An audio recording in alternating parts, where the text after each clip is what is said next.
어떤 게으른 처녀가 있었어요. 이 처녀는 아무것도 하기 싫은 거야. 머리도 안 감고 세수도 안 하고 이빨도 안 닦고 그냥 감기를 그냥 코에다 맨날 달고 사는 거예요. 밥도 자기 손으로 안 해먹고 자도 그냥 이불 속에 들어갔다가 그대로 터널 만들어 놓고 그대로 나오는 그런 여자예요. 근데 나머지는 아무것도 내 손으로 안 하는데 꼭 하나 자기가 해야 되는 일이 있어요. 똥은 자기가 싸야 돼요. 똥은 자기가 싸야 돼요. 똥은. 그 똥도 그냥 며칠 그냥 미루다가 그냥 도저히 배가 아파갖고 어쩔 수 없을 때 이제 옛날에 그냥 그 화장실 뒷간에 이제 똥 누러 가는 거죠.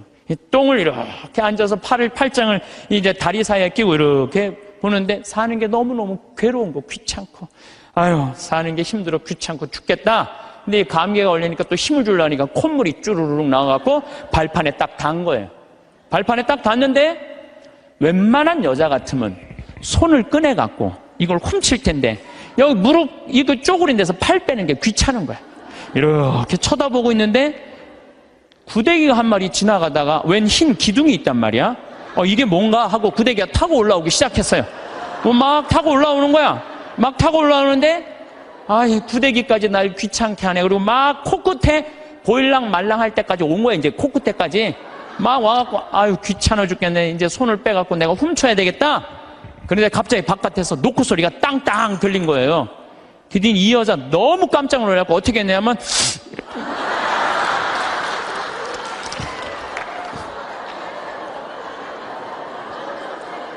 우물쭈물하다가 그러는 경우 참 많아요. 우물쭈물하다가 큰 코 닥치는 사람들 많아요. 얼마 전에 우리 동창 신부들 모임이 있었어요. 한참 재미나게 노는데 내 정말 친한 형이 전화를 받더니 그러더라고요. 뭐라고? 죽었다고? 아씨 왜 죽어? 좀만 기다리지. 내가 찾아가려고 그랬는데 왜 죽었어? 장례 미사가 언제야? 그렇게 묻더라고요. 월요일 날 전화를 받았으니까 수요일 날 수원 모전동 성당에서 장례 미사라고 알아서 딱 끊더라고요.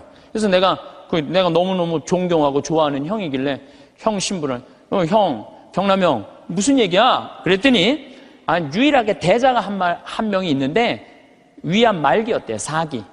근데 이제 신부인 대부를 이제 보고 싶었던 거. 그 신부님이 대부니까. 그래서 보고 싶다고 연락이 계속 왔대요.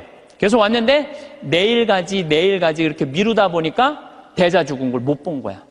그러니까 그냥 내일로 미루다가 그 소중한 대자 죽는 걸 못 본 거예요. 그래서 전화를 끊더라고요. 그래서 내가 그 형한테 그래서 형 영국의 조지 버나드 쇼라는 사람이 있어. 들어봤지? 조지 버나드 쇼. 그랬더니 들어봤대. 그 사람이 극작가야. 근데 그 사람이 1950년에 죽었는데 그 사람이 몇 살에 죽었냐면 94살에 죽었어. 94살에 죽었는데 94살에 죽으면서도 자기 묘비명에 뭐라고 써놨느냐면은 우물쭈물하다 내 이럴 줄 알았다. 이렇게 써놓고 죽었어.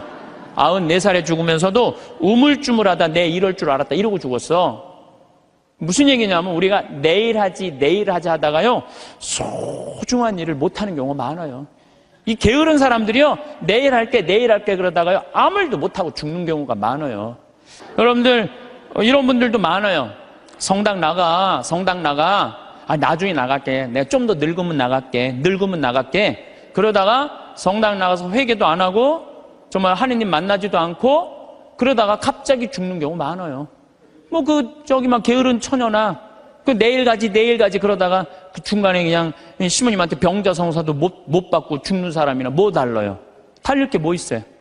옛날에 러시아에 신부님이 한 분 계셨어요. 이 신부님은 이렇게 시내 본당 신부님이었어요. 근데 이렇게 가정방문 아침에 나가고 병자성사를 나갈 때 보면 그 앞에 몸 파는 여자들이 그냥 성당 앞에 시내니까 쫙 있었어요. 그래갖고 밤새 막 옷 그런 거 그냥 빨아놓고 걸어놓으면은 신부님이 나가면서 회개하라고 니네들 때문에 수많은 사람들이 죄 속에 빠지고 너희들도 죄의 굴레 속에서 산다고 회개 안 하지면은 너희들은 지옥에 갈 것이라고 신부님 나갈 때 또 들어올 때 또 그냥 밤에 그냥 여자들이 그냥 몸 판다고 쫙 이상하게 옷 입고 앉아 있으면은 그냥 신부님 눈꼴이 시잖아요. 그러니까 뭐라 그래? 회개하라고 너희들 그렇게 죄 지면은 지옥에 갈 거라고. 그래 신부님이 평생 그 여자들한테 회개하라고 얘기를 했어요. 그래도 이 여자는 먹고 살아야 되니까 그냥 신부님이 그럴 때마다 눈물을 흘리고 회개를 했어요. 그런데 신부님이 그렇게 열심히 하늘나라 선포하다가 돌아가셨어요. 돌아가셨는데 신부님이 돌아가신 날 그 성당 앞에서 맨날 몸 팔던 여자도 같이 죽은 거야. 똑같은 날. 그래갖고 이제 베드로 성인 앞에 가갖고 이제 천당, 지옥, 연악, 도정을 딱 받으려고 이렇게 줄 서서 있는데 신부님이 가만히 보니까 평생 몸 팔고 살던 여자가 앞에 딱 서 있는 거야. 이 여자가 내 앞에 있네? 그래갖고 이제 저 여자 평생 죄 짓고 산 여자니까 저 여자는 지옥에 갈 거야. 그리고 이렇게 있는데 베드로 성인이 그 여인을 보더니 안다는 듯이 싹 웃으면서 이 치부책을 대충 넘기는 거야. 대충 넘기더니 핸대는 소리가 천당 도장을 딱 찍어주는 거예요. 신부님이 뒤에서 기가 막히잖아요. 저 여자가 어떻게 산 거 알면은 천당이라는 도장을 찍어줄 리가 없는데 저런 여자가 천당이면은 나는 만당이겠다. 만당. 저런 여자가 천당이면 난 만당이겠다. 그래갖고 신부님 차례가 딱 됐는데 베드로 성인이 신부님을 딱 보더니 안 됐다는 듯이 이렇게 쳐다보더니 이 장부를 자세히 꼼꼼히 넘기는 거예요. 그러더니 베드로 성인이 신부님은 지옥이라고 지옥 도장을 딱 찍은 거예요. 신부님이 따졌죠. 지금 베드로 성인 제정신이냐고. 평생 몸 팔고 산 저 여자는 천당이고 하느님 나라 평생 선포하고 산 난 왜 지옥이냐고. 이유를 대라고. 그랬더니 또 신부님이 또 컴플레인을 하니까 이거 그냥 넘어갈 수가 없어서 그럼 내가 장부를 다시 한번 보겠다고. 그랬더니 그 여자 장부를 막 넘기더니 이 여자 천당 맞다고. 그리고 신부님 장부를 다시 보니까 신부님 지옥 맞다고. 이유가 뭐냐? 그랬더니 베드로 성인이 이런 말을 해요. 이사야전서 1장 18절에 이런 얘기가 있다. 신부님 아느냐? 주님께서 말씀하신다. 오너라. 오늘 시비를 가려보자. 너희의 죄가 진홍빛 같아도 눈같이 희어지고 다홍같이 붉어도 양털같이 되리라. 하느님께서는 아무리 죄를 많이 져도 하느님이 따지기 시작하면은 진홍같이 불러도 눈같이 희어질 거다. 다홍같이 붉어도 양털같이 희어진다. 그리고 내가 2000년 전에 내가 예수님한테 물어본 거 당신 기억 안 나느냐고. 베드로 성인이 이 루카복음 17장 4절에 주님, 제 형제가 죄를 지으면 몇 번 용서해 줘야 됩니까? 17장 4절에는 뭐라고 그러냐면 하루에 7번 잘못해갖고 7번 다 와서 용서해 달라고 그래도 용서해 줘라. 나는 그렇게 배웠다. 근데 신부님이 나갈 때마다 회개하라고 할 때 그 여자는 눈물을 흘리고 회개했다. 그럴 때마다 나는 2000년 전에 예수님이 세워놓은 원칙에 따라서 다 용서해 줬다. 그래서 이 여자는 평생 매일매일 용서를 빌어서 이제는 용서해 줄 게 없다. 근데 신부님은 평생 살면서 남 회개해라, 지옥에 간다 말은 했는데 신부님은 한 번도 하늘에 대고 눈물을 흘리면서 용서 청한 적이 없다.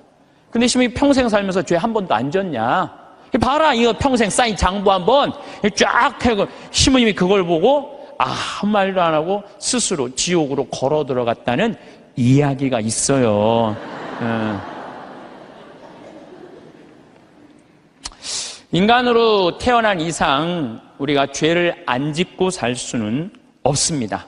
이 세상 사는 한 죄 안 짓고 살 수 있는 사람은 단 한 사람도 없어요. 저는 죄 질 것 같아요? 안 질 것 같아요? 저도 져요. 저도 져요. 제가 평택에 처음에 32살 때 본당 신부로 나갔을 때 교우들이 거의 4,000명이 넘었어요. 32살에 4,000명이 넘는 본당 신부를 했으니까 얼마나 잘하고 싶겠어요. 주일날 미사가 끝나면은 대미사 한 1,000명 정도 미사 참여를 왔어요.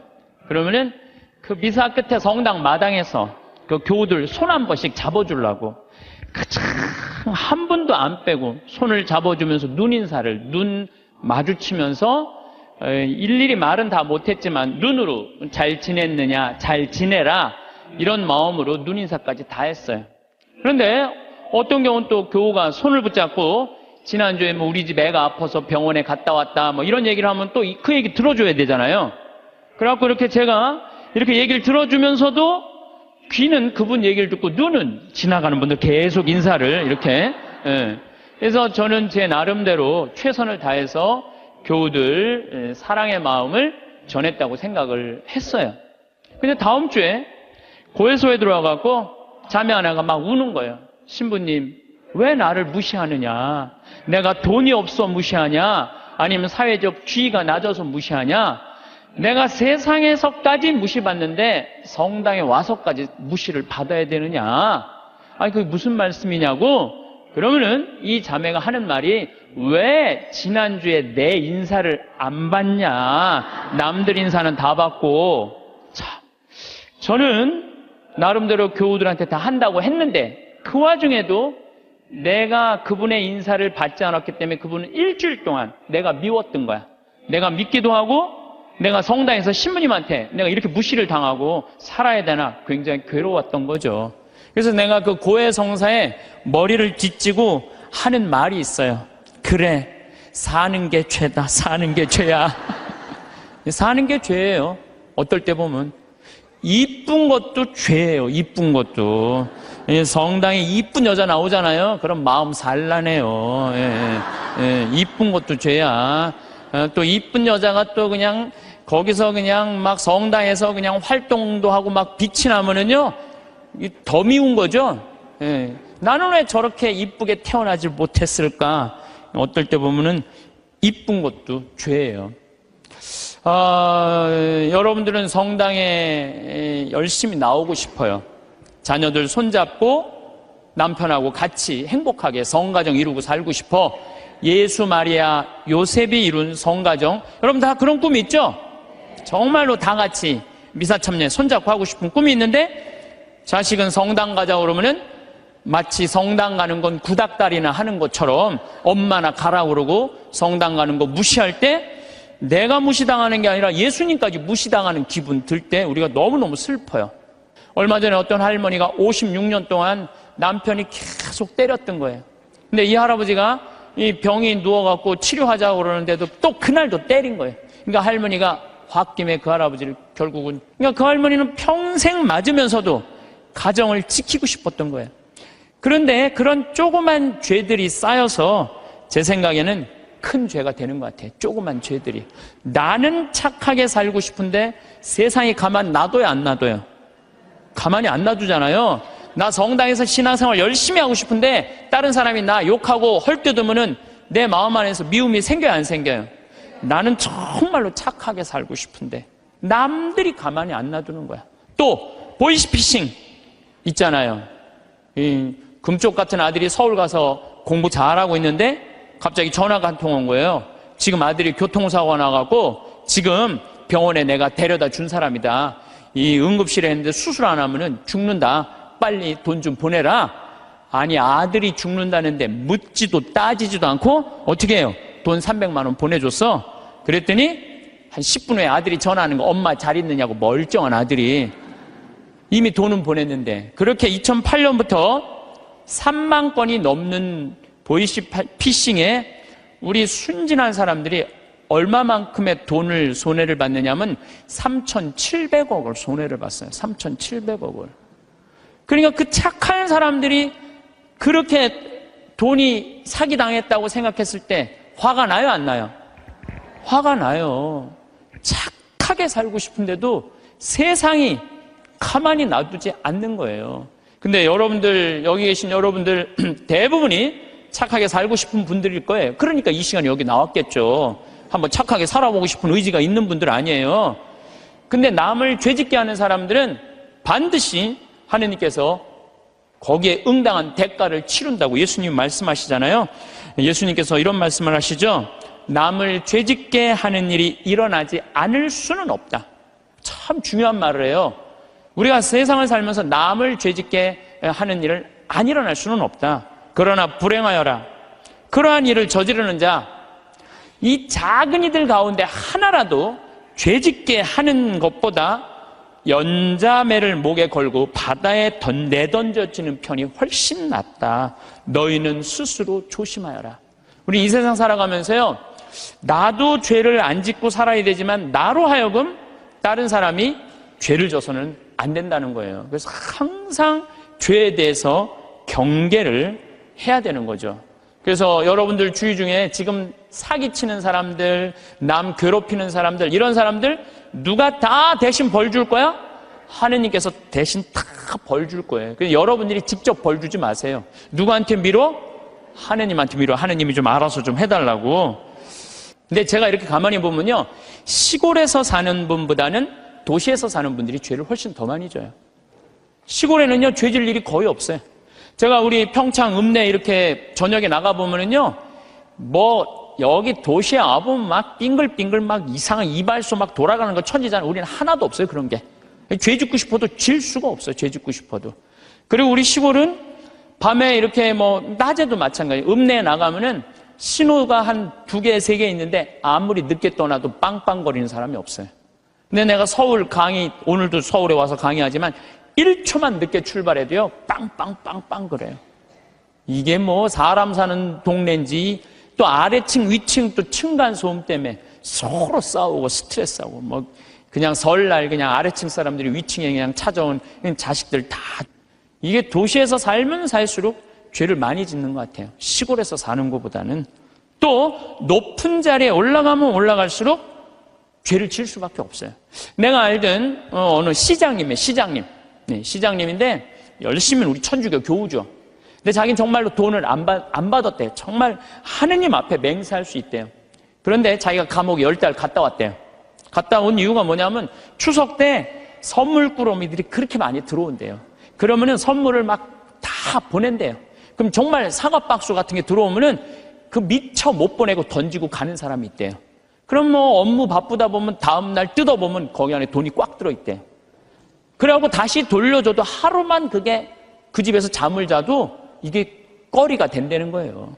자기는 전혀 받고 싶지 않은데. 그러니까 높은 자리에 올라가면 올라갈수록 죄 짓고 싶지 않은데 그래서 여러분들 출세하는 거 그렇게 좋아할 거 없다는 거예요. 높은 자리에 올라가면은요, 죄 지을 수 있는 기회가 훨씬 많아요. 많이 가지면 가질수록 죄를 더 많이 짓는. 부자가 하늘나라 들어가는 것보다는 낙타가 바늘구멍 통과하는 것이 훨씬 쉽다고 예수님 말씀하셨잖아요. 많이 가진 사람 많이 내놔야 돼요. 빌 게이츠, 워런 버핏 이 두 사람이 얼마를 만들어놨냐면 1000억 달러를 만들어놨어요. 1000억 달러. 빌 게이츠는 600억 달러를 내놓고 워런 버핏은 300억 달러를 빌 게이츠한테 줬어요. 자선재단에. 그럼 웬만한 사람이면은 자기가 만들고 싶잖아요. 300억 달러면. 이 워런 버핏은 자기가 관리하지도 않아요. 빌 게이츠한테 줬어요. 왜 그러냐고 그러니까 나보다는 빌 게이츠가 훨씬 자선 사업을 잘해왔기 때문에 잘할 것 같아갖고 300억 달러를 냈다는 거예요. 얼마나 멋있어요. 그러니까 미국의 부자들은 존경받는 거예요. 근데 우리나라 부자들은요, 이게 내놓는 걸 떼어놔서 안 떼어먹으면 다행일 텐데 이 세금으로 떼어먹으니까 우리나라는 부자에 대한 거부 반응이 있는 거예요. 예수님이 그랬어요. 많이 가진 사람은 많이 내놔야 된다. 많이 가진 사람은. 이거 하느님께서 많이 준 얘기는 많이 나누라고 그러는데 이게 여러분들 루카복음 16장에 부자와 나자로 얘기 알죠? 부자는 잘 먹고 잘 살았어. 하다못해 나자로 떨어지는 부스러기도 개가 나자로 종기 핥았어요. 근데 마지막 날에는 나자로는 아브라함 품에서 참 호강을 하고 부자는 뜨거운 불덩이에서 물 한 방울 그것도 못 먹었잖아요. 예수님이 그러잖아요. 살아생전에 너무 고생을 했기 때문에 이 나자로는 호강을 하는 거. 당신은 부자인데 아무것도 나누지 않았고 고생하는 거다. 그러니까 우리가 돈이 많고 출세하면 할수록 뭐에 가까우냐면 죄에 가까운 거예요. 그만큼 뭐가 많아? 책임이 많기 때문에 책임이. 없는 게 속편한 게 있어요. 예수님은 이방인, 죄인들, 창녀들이 먼저 천국 간다는 말이 저는 요즘 조금 이해가 돼요. 우리는 저는 어렸을 때 시골에서 농사 졌어요. 옛날에는요, 다 일해야지 먹고 살았어요. 전 7살 때 벼를 뱄어요.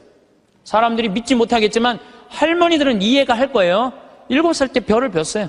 벼를 베고 아버지가 꼭 이 뒤에다가 꼭 볕단을 한 단씩 져줬어요. 그럼 그걸 지고 집에까지 갔었어야 돼. 그 지고 가면 목이 얼마나 따가운지 몰라요. 그래갖고 지금도 기억이 난다니까. 논두렁에 내가 이렇게, 그게 무거우니까 기대고 한 얘기가 있어. 아유, 사는 게 이렇게 힘드네. 이렇게. 우리가 자그만 죄들이 커서 큰 죄가 되는데 그 자그만 죄, 우리가 큰 죄로 가는 첫 번째 뭐냐면 게으름이에요, 게으름. 덴마크 속담에 이런 얘기가 있어요. 젊어서 게으르면 늙어서 도적이 된다고 그래요. 게으른 사람이요, 다 남 욕하고 비난하고 사기치는 거예요, 대부분이. 우리 생태마을에는 이제 그 여름에 환경 피정을 해요. 전국에서 70개 성당이 와요. 그럼 애들이 한 3,000명 정도 와요. 그럼 어떤 성당은 2월 달부터 계속 답사 와요. 답사 오고 프로그램 확인하고 선생님, 신부님, 수녀님들이 다 와갖고 궁금한 거 있으면 다 물어봐. 그런 성당들은요, 와서 프로그램 잘하고 가요. 근데 어떤 성당은 답사도 안 오고 전화도 안 하고 프로그램 문의도 전화 안 해. 6월달, 7월달 하기 전에 6월달에 오리엔테이션을 해요. 전국에 있는 성당에 다 오라고 그래갖고 하루. 그래서 프로그램 다 답사식. 그것도 안 와. 아무 준비도 안 하고 딱 왔다가 내가 이럴 줄 알았으면 여기 안 왔다고. 그리고 그냥 2박 3일 동안 싸우고 가는 성당들도 있어요. 보면은. 인생에 있어서 준비가 안 돼 있는 사람들은 항상 싸워요. 항상. 보면은, 우리 생태마을에도 우리 직원들 이렇게 보면은, 야, 여기 고추밭에 대 좀 한 100평 좀 전부 다 걷어놔. 저녁에 와보면 안 걷어놨어. 그럼 왜 안 걷어놨어? 뭐 태풍이 온다고 그랬다, 누가 일을 시켰다. 계속 핑계를 대요. 그럼 내가 잘라요. 게으른 사람은 어떻게 했어요? 자르면 또 우린 대개 서울, 경기도에서 이제 다 취직을 해갖고 하잖아요. 집에 가갖고는 또 뭐라고 했냐면 그 생태마을 망해야 된다고 그런 데는 막, 예. 꼭 게으른 사람들이 남 핑계를 많이 대요. 마태복음 24장 45절에 보면 충실한 종과 불충실한 종 얘기가 나와요. 주인이 자기 종에게 집안 식솔들에게 제때 양식을 내줬는데 그렇게 하는 슬기로운 종이 있는가 하면은 주인이 늦게 오려니 하고 술 먹고 때리고 이래갖고 주인이 갑자기 어느 날 와서 당황한다 이거죠.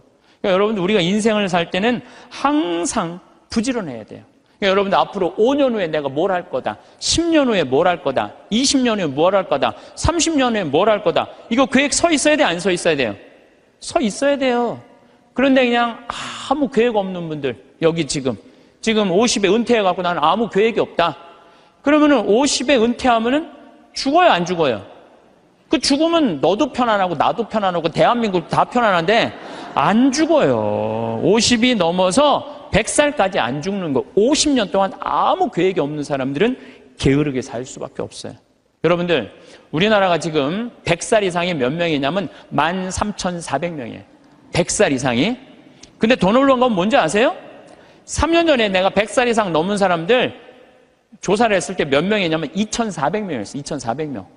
3년 사이에 10,000명이 늘은 거, 10,000명이. 안 죽고 10,000명이 그대로 3년 사이에 10,000명이 늘은 거예요. 지금 90살에서부터 100살까지는 몇 명이냐면 13만 4천 명이에요. 13만 4천 명. 그런데 80살에서부터 90살까지는 몇 명이냐면 97만 명이에요. 97만 명. 근데 70살부터 80살까지 몇 명이 270만 명, 273명. 그래서 65세 이상이 몇 명이 613만 명, 613만. 근데 이분들이 안 죽고 그대로 가는 거야, 이제. 안 죽고 그대로 가는데 계획이 있어요, 없어요? 계획이 없는 거예요. 이거 큰일이에요. 저는 제가 신학교 때 무슨 세미나를 했느냐면은 30년 전 얘기예요. 신학교 때 무슨 세미나를 했느냐면은 앞으로 주 5일째가 되면은 사람들 성당 안 간다. 토요일 날, 일요일 날 놀러 나가지 성당 안 간다.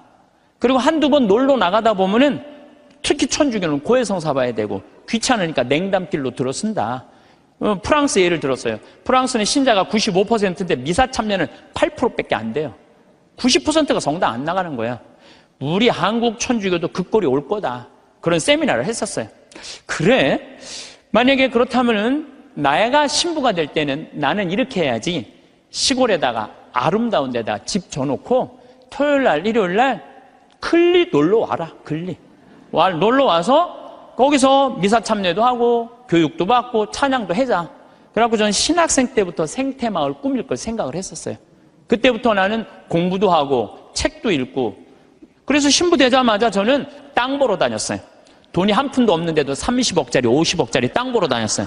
진짜로. 근데 한 15년 전에 교구에서 평창에 땅 있으니까 쓰라고 저한테 허락을 했어요. 그래서 저는 15년 전부터 생태마을을 꾸민 거예요. 쫙 꾸몄죠. 이제 지금 거의 이제 제가 이제 신부된 지 20년이 넘었는데 우리 생태마을을 20년 동안 꾸며놓으니까요, 너무 행복한 거예요. 막 봄에는 마로니에, 뭐 자기나무, 그 다음에 벚나무, 뭐 별꽃이 다 피는 거예요. 참 아름다워요. 요즘 가을엔 또 단풍이 그냥 기가 막혀요. 그러니까 여러분도 한번 생각을 해봐요. 여러분도 한 5평짜리 내가 정원을 꾸며놨을 때 이 정원 이쁨 행복해, 안 행복해요? 근데 내 정원은 15,000평이야. 15,000평. 15,000평이니까 나는 그걸 보고 있으면요, 너무 행복한 거예요. 나는 하느님께서 우주를 창조했, 나는 15,000평을 만드는데 하느님은 우주를 창조했잖아요. 우주를 창조하고 뭐라 그랬어요? 보시니 참 좋았다. 첫날도 보시니 참 좋았다. 둘째 날도 보시니 참 좋았다. 셋째 날도 보시니 참 좋았다. 여섯째 날 마지막 인간 만들어 놓고 보시니 참, 나는 그 느낌 아니까. 예. 이게 내가 이 평창 생태마을을 꾸며놓으니까 교우들도 많이 오고, 그랬더니 이제 주교님께서 저를 부르시더니 수원 교구에 15만 평이 있다는 거예요. 여주에. 거기를 생태마을로 꾸미라는 거예요. 그래서 요즘 제가 그 생태마을 꾸미느냐고 진짜 바빠요. 그러니까 그냥 하루가요, 금쪽 같아요. 15,000평 꾸미는데 15년 걸렸는데 15만 평 꾸미려면 몇 년이 걸릴 것 같아요? 이제 경험도 있고, 나름대로 이제 역량도 생겼으니까 거기 한 10년 정도는 충분히 꾸밀 것 같아요. 그러니까 저는 60살 때까지 할 일이 줄을 서서 기다리고 있는 거예요. 그러니까 게으를 시간이 없는 거예요. 게으를 시간이. 근데 이번 3월 달에 아프리카 잠비아를 갔는데 80만 평의 농토를 수녀님들이 갖고 있더라고요. 근데 2만 평밖에 안 한 거, 2만 평밖에. 그래서 수녀님, 왜 이 넓은 농토를 다 풀밭으로 그냥 황무지로 놔두고 왜 2만 평밖에 농사를 못 짓느냐? 그랬더니 신부님, 기계가 아무것도 없는데 손으로 한 사람이 최대한 농사 지을 수 있는 게 1,000평이에요. 1,000평. 거기 한 20명 되는데 20명이 다 줘봐 2만 평밖에 못 하는 거. 기계 살 돈이 없다는 거예요. 그래서 내가 수녀님한테 약속을 했어요. 수녀님, 내가 한국에 가갖고 포크레인, 트랙터, 경운기 다 사서 보내줄 테니까 걱정하지 말아라. 내가 내년에는 이 80만 평 완전히 농장으로 만들어주겠다. 그렇게 약속을 그냥 하고 왔어요, 제가. 그냥 하고 왔는데, 아니, 여기 딱 한국에 와갖고 제가 강의 때 몇 번 얘기했어요. 좀 도와줬으면 좋겠다. 한 2억 정도면 될 것 같으니까 여러분들 도와줬으면 좋겠다. 근데 교우들이 또 우리 절에 다니시는 분들, 교회 다니시는 분들까지 보내주는 거예요. 근데 3억이 들어왔어. 난 2억이면 되는데 굳이 3억까지 들어와. 3억. 그런데 막상 포크레인을 사고 트랙터를 사고 경운기를 사고 이래 보니까 딱 3억이 드는 거예요. 그러니까 하느님 계산하고 내 계산하고는 달랐던 거예요. 하느님은 3억인데 제가 왜 2억이라고 그럴까? 하느님이 3억을 보내준 거죠. 근데 요즘은 시절이 좋아갖고 택배로 다 가요. 그래서 내가 오늘 인천항에 가서 내일 이제 택배로 가는 거 축성 다 해주고 그리고 왔어요. 그러니까 이제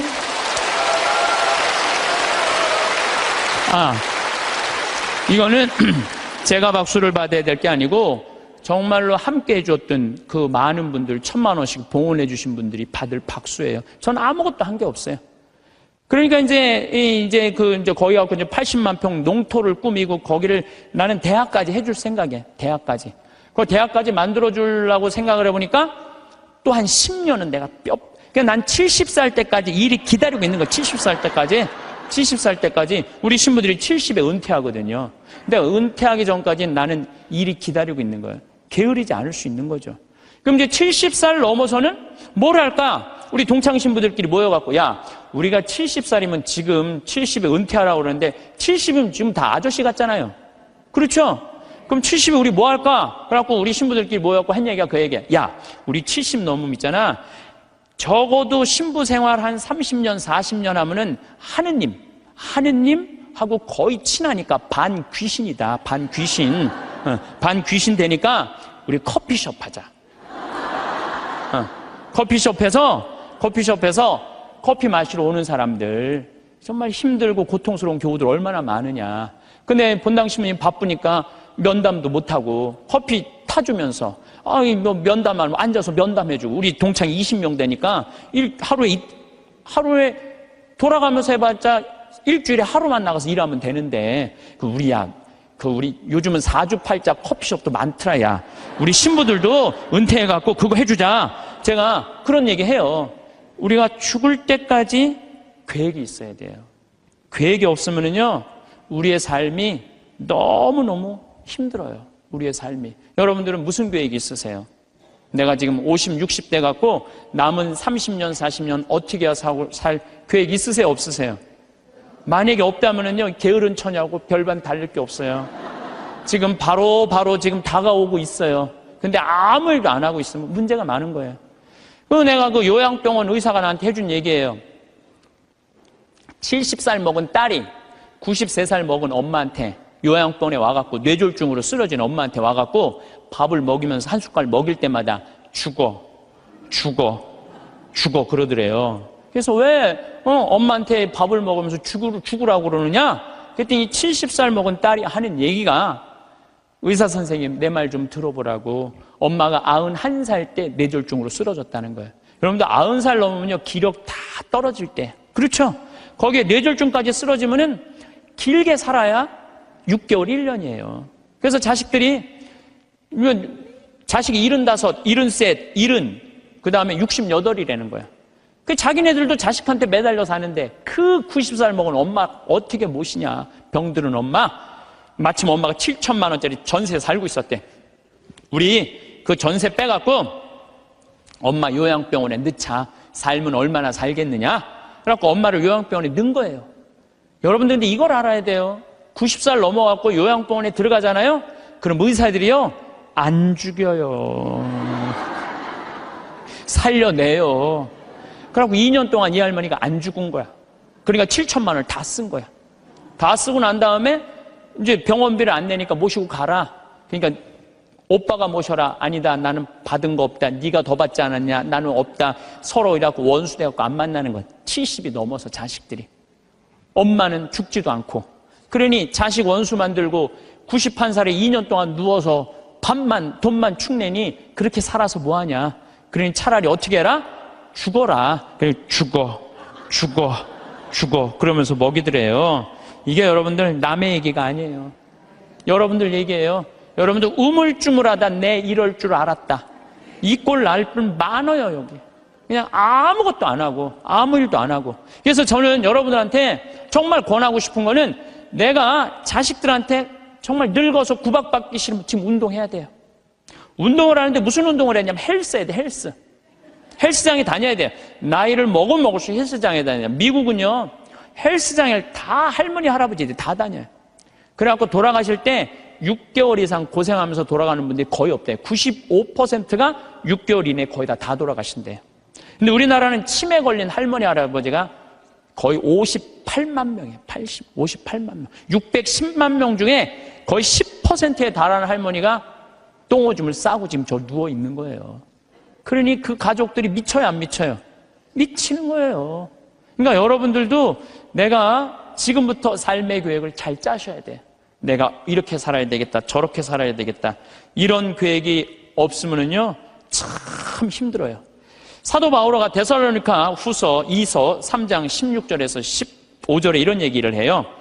무질서하게 살아가면서 우리에게서 받은 전통을 따르지 않는 형제는 누구든지 멀리 하십시오. 우리는 여러분과 함께 있을 때 무질서하게 살지 않았고 아무에게서도 양식을 거저 얻어먹지 않았으며 오히려 여러분 가운데 누구에게도 폐를 끼치지 않으려고 수고와 고생을 하며 밤낮으로 일하였습니다. 사도 바오로도요, 하느님을 전하면서도 교우들한테 폐 끼치기 싫어갖고 어떻게? 밤낮으로 금을 짜는 일을 했다는 거예요. 금을 짜는 일. 사람은요, 일을 해야 돼요. 일 안 하는 사람들이 다 남 탓하고 남 비난하고 이러는 사람들, 일 안 하는 사람들이, 사실 우리는 여러분 곁에 있을 때 일하기 싫어하는 자는 먹지도 말라고 거듭지시하였습니다. 일하기 싫어하는 사람은 먹지도 말라 이거예요. 그런데 듣자니 여러분 가운데 무질서하게 살아가면서 일은 하지 않고 남의 일에만 참견만 하는 자들이 있다고 합니다. 일 안 하면 할 일이 없는데 뭐 할 것 같아요? 참견하는 거예요. 여러분들 50, 60 넘어갖고 부부싸움 왜 하는 줄 알아요? 남편들하고 부부싸움 왜 하는 줄 알아요? 할 일이 없으니까. 할 일이 없으니까 싸우는 일밖에 없는 거예요. 그냥 안에 뭐 반찬을 왜 이렇게 했느냐, 청소를 이렇게 했냐, 그냥 그러니까 젊었을 때 그냥 제발 일찍 퇴근하라고 그래도 그냥 일찍 집에도 들어오지 않더니 늙어선 굳이 집에 들어오지 않아도 되는데 그냥 때 따라 철 따라 그냥 집에 들어와갖고 그냥 일이 없으니까 챙겨내는 게 일이. 그런 사람들에게 우리는 주 예수 그리스도의 이름으로 지시하고 권고합니다. 묵묵히 일하여 자기 양식을 벌어 먹도록 하십시오. 오늘도 내일도 아무 계획이 없거나 일이 없으면 사는 게 지겨워요. 일이 없으면 지겨워요. 그러니까 옛날에는요, 중고등학교, 학교도 못 다녔지만은 옛날에는요, 애들이 10살, 15살 다 일했기 때문에 문제 있는 애들이 없었어요. 근데 요즘은요, 아버지만 일해도 다 먹고 살아. 나머지는 일을 안 해도 돼. 근데 학생은 뭐가 전문이에요? 뭐가 일이에요? 학생한테는 공부가 일이죠. 그런데 여러분들 이걸 알아야 돼요. 대한민국 이 병을 고쳐야 돼요.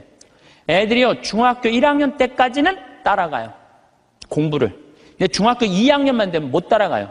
갑자기 함수, 2원 1차 연립 방정식 이런 게 막 미지수 이런 게 막 나와요. 그러니까 애들이 이해를 못하는 거예요. 중학교 2학년만 되면은. 영어도 막 관계 대명사, 관계 부사. 내가 2학년 교과 과정을 다 이거 강의하는 거 뽑아봤어. 나도 모르는 게 많더라고. 나도 모르는 게. 그러니까 중학교 2학년 애들은요, 몸은 크지 이해는 안 되지. 엄마는 공부하라고 그러지. 학교 가면은 수업 시간에 알아듣는 건 하나도 없지. 신경질이 나요, 안 나요? 그러니까 이 중학교 2학년 애들이 무서운 거예요.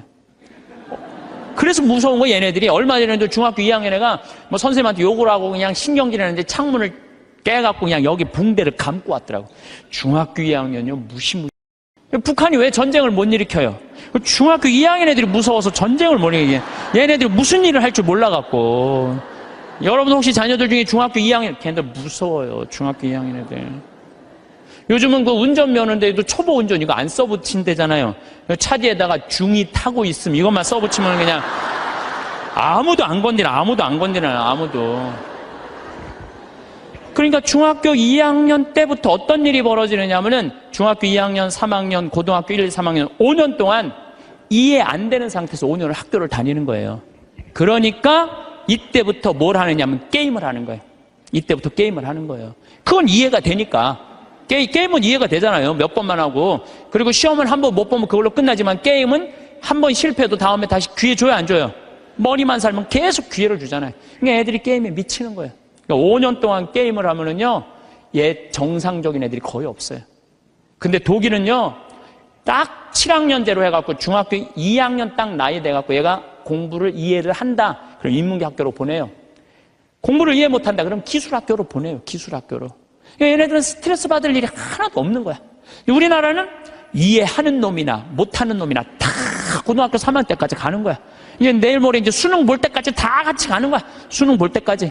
그러니까 5년 동안 얘네들이 다 수많은 문제들을 일으키는 거예요. 공부 못하는 애들은요, 학교 가갖고 운동을 하든지, 아니면 내가 지금 잠비아에 트랙터 경운기 포크레인 보내듯이 트랙터 경운기 포크레인을 배우든지. 그럼요, 걔네들 절대 문제 일으키지 않아요. 일이 없으니까. 학교에 가갖고 일이 없으니까 얼마나 지겹겠어요. 거기다가 그냥 학원 밤까지. 그러니까 애들이 미치는 거예요. 그러니까 요즘 애들이 제정신 있는 애들이 별로 없는 거죠. 그래서 제가 항상 드리는 말씀이 그거예요. 고등학교 3학년 여러분들 자녀들 가운데, 고등학교 3학년 자녀들 가운데 애는 착해. 등치는 산만하고 머리가 안 돌아가. 그런 애들은 우리 생태마을에 취직시키세요. 우리 생태마을에 지금 농장도 10명이 필요하고 주방도 10명이 필요해요. 왜냐하면 농장에요, 천지가 돈이에요. 여러분 고개만 돌리면 천지가 돈이에요. 왜?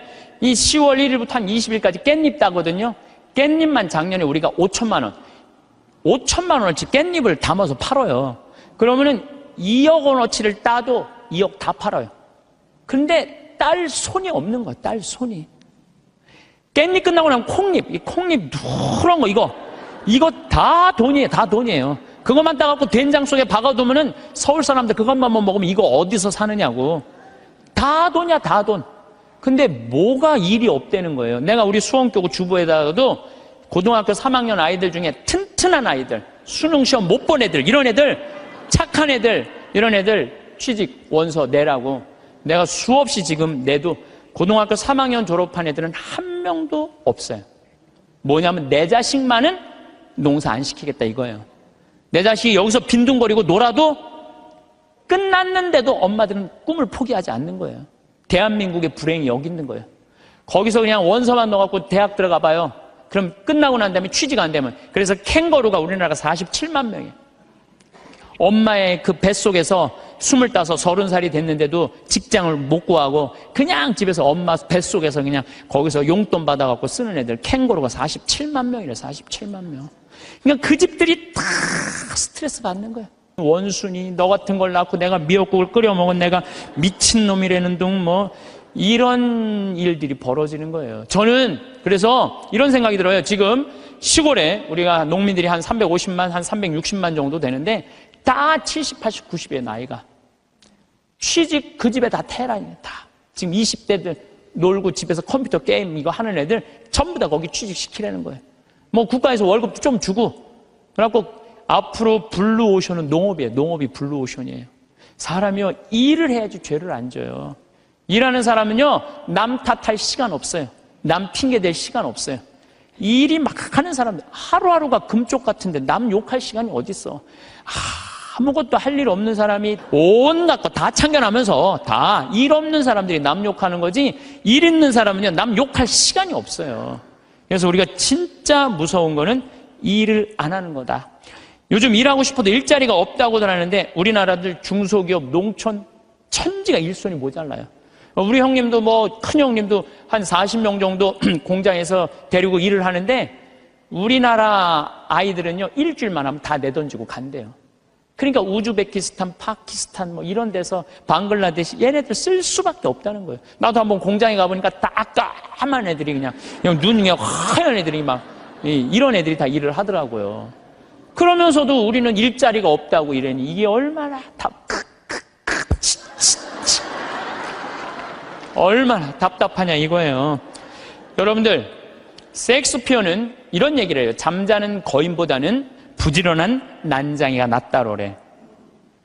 아무리 능력이 뛰어난 자라도 부지런한 사람을 이길 수가 없어요. 그러니까 여러분들 자녀들 중에 대학을 나왔어. 최고의 교육을 받았어. 근데 일을 안 하면요 아무 소용이 없는 거예요. 고등학교, 중학교 나왔지만 열심히 일하면요 얘네들이 훨씬 낫다는 거예요. 근데 우리나라는 노동의 신성한 가치를 꼭 펜대를 굴려야지 훌륭한 사람이란 이 머릿속에 이 게으름 때문에 대한민국이 죄 속에 드는 거예요. 우리 농장 직원들이 하는 얘기가 있어요. 해만 지면 잔다는 거예요. 아무 생각 없이 사는 거야. 아무 생각 없이 해만 지면 그냥 밭에 나가서 그냥 일하고 그냥 해만 지면 자고 다음날 일어나고 또 해만 지면 자고 해만 지고 자. 얼마나 좋아요. 근데 아침부터 아무 할 일이 없어. 힘은 흘러 넘치는데 어떻게 했어요? 죄질 수밖에 없는 거죠. 그래서 작은 죄들이 모여서 큰 죄가 되는 거예요. 그래서 첫 번째 우리가 경계해야 되는 건 게으름이에요. 게으름.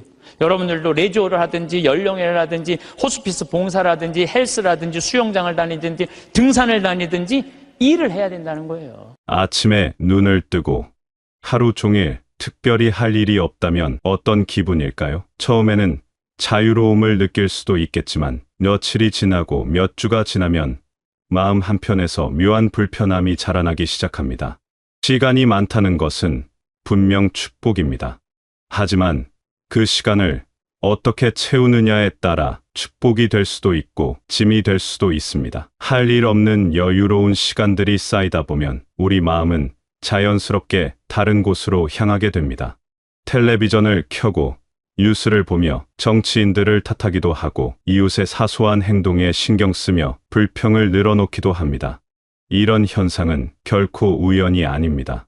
우리의 마음과 몸은 본래 무언가를 하도록 만들어졌습니다. 손은 만지고 만들기 위해 있고 머리는 생각하고 계획하기 위해 있습니다. 이러한 본능적 욕구가 충족되지 않으면 마음은 다른 출구를 찾게 되는데 그것이 바로 불평과 원망입니다. 생각해보면 바쁘게 일하고 있을 때는 다른 사람을 탓할 겨를이 없었습니다. 오히려 하루가 어떻게 지나갔는지 모를 정도로 충실했던 기억들이 있을 것입니다.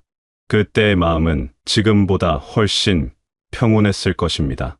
바로 여기에 우리가 놓치고 있는 중요한 진실이 숨어 있습니다. 한가함이 주는 달콤함에 취해 있다 보면 어느새 마음이 메말라가는 것을 느끼게 됩니다. 아침에 일어나도 기대할 일이 없고 저녁에 잠자리에 들어도 성취감이 없습니다. 이런 날들이 반복되면 자연히 주변을 원망하는 마음이 생겨납니다. 정부가 잘못했다고 하고 자식들이 부족하다고 하고 세상이 각박해졌다고 합니다. 하지만 문제는 바깥에 있는 것이 아닙니다. 문제는 우리 자신의 빈 시간과 빈 마음에 있습니다. 채울 것이 있는 삶과 채울 것이 없는 삶 사이에는 생각보다 큰 차이가 있습니다. 전자는 감사와 만족으로 가득하고 후자는 불만과 원망으로 가득합니다. 많은 분들이 인생의 어느 시점에서 계획을 세우는 것을 포기합니다. 이미 충분히 살았으니 이제는 그냥 하루하루를 편안히 보내면 된다고 생각합니다. 하지만 이런 생각이야말로 우리를 무기력하게 만드는 가장 큰 함정입니다. 계획이 있는 삶과 계획이 없는 삶은 완전히 다릅니다. 계획이 있으면 아침에 일어나는 것 자체가 설렙니다. 오늘 해야 할 일이 있고 이번 달에 이루어야 할 목표가 있고 올해 안에 완성하고 싶은 꿈이 있습니다. 이런 생각들이 하루하루에 활력을 불어넣어 줍니다. 5년 후에 내 모습을 그려보세요. 어디에 살고 있을까요? 어떤 일을 하고 있을까요? 누구와 함께 시간을 보내고 있을까요? 이런 질문들에 대한 답을 구체적으로 그려볼수록 현재의 삶이 더욱 의미 있게 느껴집니다. 10년 후, 20년 후까지도 마찬가지입니다. 어떤 분은 이렇게 말할 수도 있습니다. 나이가 이렇게 되었는데 무슨 계획이 필요하냐고 말입니다. 하지만 진정한 계획이란 거창한 성취나 큰 변화만을 의미하지 않습니다. 작은 정원을 가꾸는 일도 계획입니다. 동네 도서관에서 책을 읽는 모임에 참여하는 것도 계획입니다. 손주들에게 옛날 이야기를 들려주기 위해 기억을 정리하는 것도 멋진 계획입니다. 계획의 크기는 중요하지 않습니다. 중요한 것은 내일을 기대하게 만드는 무언가가 있다는 것입니다. 다음 주에 완성하고 싶은 일이 있고, 다음 달에 만나고 싶은 사람이 있고, 다음 해에 가보고 싶은 곳이 있다면 그것으로 충분합니다. 한 노인이 90세가 넘어서도 매일 작은 텃밭을 가꾸었습니다. 사람들이 물었습니다. 이 나이에 왜 그렇게 힘들게 농사를 짓느냐고 말입니다. 그 노인은 웃으며 대답했습니다. 내년에 더 맛있는 토마토를 기르기 위해서라고 말입니다. 바로 이것입니다. 내년이 있다고 믿고 내년을 위해 오늘을 준비하는 마음 말입니다. 계획은 우리에게 목적의식을 줍니다. 목적의식이 있으면 게으름이 끼어들 틈이 없습니다. 매일 아침 일어날 이유가 생기고 매일 밤 잠자리에 들 때 뿌듯함을 느낄 수 있습니다. 이런 삶이야말로 나이를 잊게 만드는 가장 좋은 약입니다. 때로는 계획이 뜻대로 되지 않을 수도 있습니다. 건강이 따라주지 않거나 상황이 바뀔 수도 있습니다. 그럴 때는 계획을 수정하면 됩니다. 포기하는 것이 아니라 현실에 맞게 바꾸는 것입니다. 중요한 것은 항상 앞을 바라보며 살아가는 자세입니다. 일한다는 것은 단순히 돈을 벌기 위한 수단이 아닙니다. 일은 우리 존재의 가장 기본적인 표현 방식 중 하나입니다. 손을 움직여 무언가를 만들고 발을 움직여 어딘가로 향하고 머리를 써서 문제를 해결하는 과정에서 우리는 살아있음을 느낍니다. 많은 분들이 은퇴 후에 갑자기 무기력해지는 이유가 여기에 있습니다. 오랫동안 익숙해진 일상의 리듬이 갑자기 사라지면서 손과 발과 머리를 쓸 일이 없어집니다. 그러면 몸은 점점 둔해지고 마음도 함께 무뎌집니다. 하지만 일이라는 것이 꼭 직장에서 하는 일만을 의미하지는 않습니다. 집 앞 화단에 꽃을 심는 것도 일입니다. 낡은 가구를 고치는 것도 일입니다. 아이들을 위해 맛있는 음식을 만드는 것도 일입니다. 동네 어르신들과 함께 걷기 모임을 만드는 것도 의미 있는 일입니다. 무엇보다 중요한 것은 그 일이 내 손으로 직접 하는 일이라는 점입니다. 텔레비전을 보거나 인터넷을 하는 것은 일이 아닙니다. 그것은 소비입니다. 진정한 일은 내가 무언가를 창조하고 변화시키고 개선하는 활동입니다. 작은 목공일을 배워보는 것은 어떨까요? 나무를 깎고 다듬어서 손주들이 쓸 작은 의자를 만드는 일 말입니다. 처음에는 서툴겠지만 하나씩 완성해가는 과정에서 느끼는 성취감은 이루 말할 수 없습니다. 내 손으로 직접 만든 것이라는 자부심도 덤으로 따라옵니다. 요리도 마찬가지입니다. 젊었을 때는 바빠서 대충 해치웠던 요리를 이제는 정성스럽게 해볼 시간이 있습니다. 새로운 레시피를 배우고 재료를 직접 골라서 정성스럽게 만드는 과정 자체가 명상과 같습니다. 그리고 그 음식을 함께 나누는 기쁨까지 더해지면 일석이조입니다. 정원 가꾸기는 특히 추천하고 싶은 일 중 하나입니다. 씨를 뿌리고 물을 주고 잡초를 뽑는 단순한 일들이 반복되지만 그 과정에서 계절의 변화를 온몸으로 느낄 수 있습니다. 작은 새싹이 돋아나는 모습을 보며 생명의 신비로움을 다시 한번 깨닫게 됩니다. 중요한 것은 일의 크기가 아닙니다. 작은 일이라도 성실하게 끝까지 해내는 자세가 중요합니다. 그런 자세가 몸에 배면 하루하루가 훨씬 충실해집니다. 저녁이 되면 오늘도 뭔가 의미 있는 일을 했다는 만족감에 잠자리에 들 수 있습니다. 일하는 사람에게는 남을 탓할 시간이 없습니다. 내 손이 바쁘고 내 머리가 바쁘면 다른 사람의 잘못을 찾아낼 여유가 없습니다. 대신 내 일에 집중하면서 자연스럽게 마음의 평화를 찾게 됩니다. 이것이 바로 일이 주는 가장 큰 선물입니다. 일과 계획이 있는 삶을 살다 보면 신기한 변화가 일어납니다. 마음이 점점 평온해지는 것입니다. 예전에는 사소한 일에도 쉽게 화가 났는데 이제는 그런 일들이 별로 신경 쓰이지 않습니다. 내가 집중할 일이 있으니까 다른 것들에 에너지를 쏟을 이유가 없어지기 때문입니다. 이런 변화는 하루아침에 일어나지 않습니다. 매일 조금씩 무언가를 하고 매주 작은 목표를 이루고 매달 새로운 도전을 하다 보면 어느 순간 내 안에 깊은 안정감이 자리 잡고 있음을 발견하게 됩니다. 그것은 바쁘게 살면서도 느낄 수 있는 고요함입니다. 바쁜 손에 깃드는 평화라는 표현이 참 적절합니다. 손이 바쁘면 마음이 평온해집니다. 몸이 움직이면 정신이 맑아집니다. 할 일이 있으면 불안감이 사라집니다. 이는 단순한 기분의 문제가 아니라 우리 인간의 본성과 관련된 깊은 진리입니다. 자신을 돌아보는 시간도 자연스럽게 늘어납니다. 일을 하다 보면 내가 무엇을 잘하는지, 무엇이 부족한지 점점 명확해집니다. 새로운 도전을 하면서 내 안에 숨어 있던 가능성을 발견하기도 합니다. 이런 과정들이 모여서 진정한 자기 성찰로 이어집니다. 성찰이라고 해서 거창한 철학적 사유만을 의미하지는 않습니다. 오늘 하루를 되돌아보며 잘한 일과 아쉬운 일을 생각해보는 것도 성찰입니다. 내일은 조금 더 나은 사람이 되기 위해 무엇을 해야 할지 고민하는 것도 성찰입니다. 이런 성찰은 비난이나 자책과는 전혀 다릅니다. 자신의 모습을 있는 그대로 바라보되 따뜻한 시선으로 바라보는 것입니다. 부족한 부분이 있다면 그것을 인정하고 개선하려 노력하되 자신을 미워하지는 않습니다. 잘한 일이 있다면 그것을 인정하고 자신을 격려해 줍니다. 규칙적인 생활도 이런 평화로운 마음을 만드는데 큰 도움이 됩니다. 매일 같은 시간에 일어나고 같은 시간에 일을 시작하고 같은 시간에 쉬는 리듬을 만들어 보세요.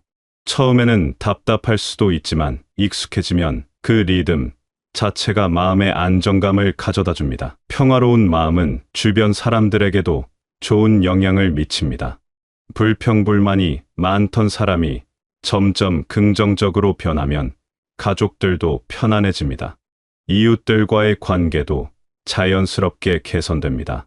내가 평화로우면 그 평화가 파문처럼 퍼져나가 주변을 따뜻하게 만듭니다. 무엇보다 이런 삶을 살다 보면 나이 드는 것에 대한 두려움이 줄어듭니다. 매일 새로운 것을 배우고 새로운 것에 도전하는 사람에게 나이는 숫자에 불과합니다. 몸은 늙어갈지 몰라도 마음만은 언제나 젊을 수 있습니다. 지금까지의 이야기를 듣고 나니 뭔가 해보고 싶은 마음이 들지만 막상 어디서부터 시작해야 할지 막막할 수도 있습니다. 하지만 걱정하지 마세요. 가장 좋은 시작은 바로 지금 이 순간부터입니다. 그리고 가장 좋은 방법은 아주 작은 것부터 시작하는 것입니다. 내일 아침 평소보다 30분 일찍 일어나 보세요.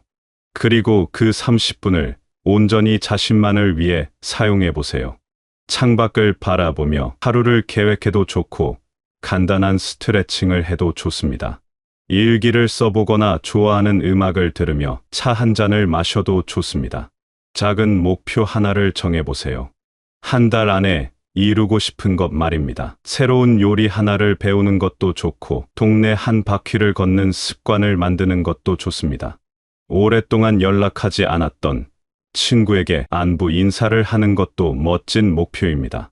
목표를 정했다면 그것을 달성하기 위한 작은 단계들로 나누어 보세요. 예를 들어 새로운 요리를 배우고 싶다면 먼저 어떤 요리를 할지 정하고 재료를 알아보고 레시피를 찾아보는 것부터 시작할 수 있습니다.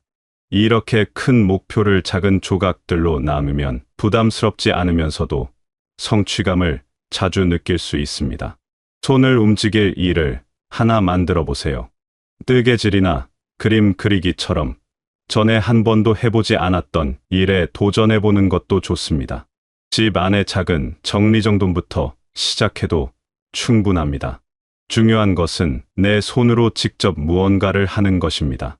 주변을 둘러보세요.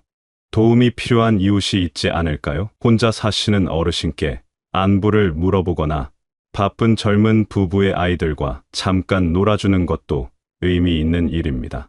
작은 관심과 배려가 누군가에게는 큰 힘이 될 수 있습니다. 이런 나눔의 경험은 단순히 남을 돕는 것 이상의 의미가 있습니다. 다른 사람을 도우면서 자신도 필요한 존재라는 것을 느끼게 됩니다. 누군가에게 도움이 되고 있다는 사실만으로도 삶의 의미가 충분히 느껴집니다. 때로는 도움을 주러 갔다가 오히려 더 많은 것을 배우고 돌아오는 경우도 많습니다. 책 한 권을 정해서 읽어보세요. 오랫동안 읽고 싶었던 책이나 새로운 분야의 책도 좋습니다. 매일 몇 페이지씩이라도 꾸준히 읽다 보면 한 달 후에는 완전히 다른 사람이 되어 있을 것입니다. 읽은 내용을 가족이나 친구들과 나누는 재미도 쏠쏠합니다. 건강을 위한 작은 습관을 만들어 보세요. 하루에 물 한 잔 더 마시기나 계단 한 층 더 걷기 같은 간단한 것부터 시작하면 됩니다. 몸이 건강해야 마음도 건강하고 마음이 건강해야 삶도 충실해집니다. 건강관리라고 해서 거창한 운동이나 엄격한 식단을 생각할 필요는 없습니다. 매일 같은 시간에 동네 한 바퀴 걷기나 라디오, 체조 따라하기 같은 간단한 활동도 충분합니다. 중요한 것은 꾸준함입니다. 매일 조금씩이라도 몸을 움직이다 보면 체력이 좋아질 뿐만 아니라 기분도 한결 밝아집니다. 무엇보다 중요한 것은 완벽하지 않아도 괜찮다는 것을 받아들이는 것입니다. 계획대로 되지 않는 날도 있고 의욕이 생기지 않는 날도 있을 것입니다. 그럴 때는 자신을 탓하지 말고 내일 다시 시작하면 됩니다. 중요한 것은 포기하지 않고 계속 나아가는 것입니다. 이런 작은 변화들이 모여서 큰 변화를 만들어냅니다. 한 달 후, 6달 후, 1년 후의 자신을 상상해 보세요. 매일 조금씩 성장하고 있는 자신의 모습이 눈에 보이지 않나요? 그 모습이야말로 진정으로 나이를 잊고 사는 비밀입니다. 삶은 나이와 상관없이 언제든 새로 시작할 수 있습니다. 중요한 것은 시작하려는 의지와 계속하려는 끈기입니다. 바쁜 손과 충실한 마음으로 하루하루를 채워나가다 보면 어느새 평화로운 일상 속에서 진정한 행복을 발견하게 될 것입니다. 그 첫걸음을 바로 오늘부터 시작해보세요. 지금까지 살아오신 세월 동안 수많은 어려움을 극복하고 이겨내셨습니다. 그 경험과 지혜는 그 무엇과도 바꿀 수 없는 소중한 자산입니다. 이제 그 지혜를 바탕으로 새로운 도전을 시작할 때입니다. 완벽할 필요는 없습니다. 남들과 비교할 필요도 없습니다. 자신만의 속도로 자신만의 방식으로 하루하루를 충실하게 채워나가시면 됩니다. 작은 변화라도 꾸준히 이어가다 보면 분명 놀라운 결과를 만나게 될 것입니다. 여러분의 남은 인생이 더욱 의미 있고 행복한 시간들로 가득 채워지기를 바라겠습니다. 매일 아침 새로운 희망으로 시작하고 매일 저녁 만족스러운 마음으로 하루를 마무리하는 그런 일상이 되시길 바라겠습니다.